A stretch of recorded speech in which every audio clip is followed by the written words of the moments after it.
बुधवार व्रत कथा।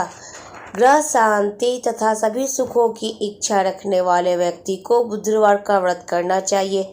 इस व्रत में दिन में एक बार भोजन करना चाहिए। व्रत के समय हरी वस्तुओं का उपयोग करना सबसे श्रेष्ठ होता है। व्रत के अंत में महादेव की पूजा धूप बेलपत्र आदि से करना चाहिए। साथ ही कथा सुनकर आरती कर प्रसाद लेकर जाना चाहिए। बीच में नहीं जाना चाहिए। बुधवार की व्रत कथा।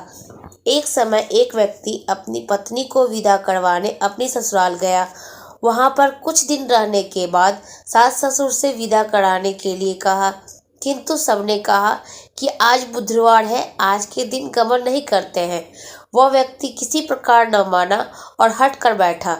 बुधवार के दिन ही अपनी पत्नी को विदा कराकर अपने घर को चल पड़ा।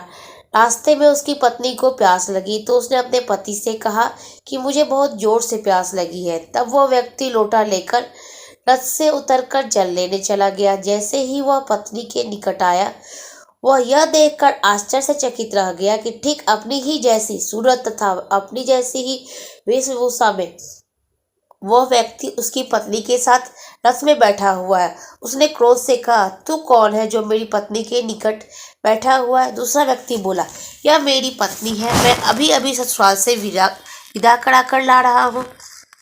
वो दोनों व्यक्ति परस्पर झगड़ने लगे।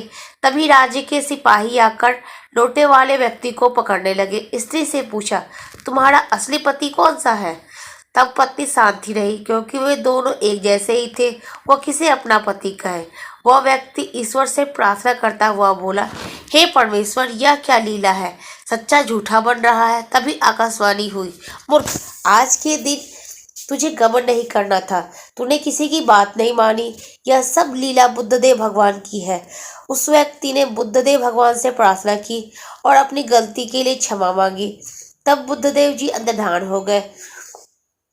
वह अपनी स्त्री को लेकर घर आया तथा बुधवार का व्रत वे दोनों पति पत्नी नियम पूर्वक करने लगे।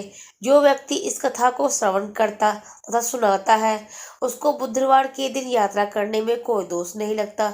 उसको सभी प्रकार से सुखों की प्राप्ति होती है।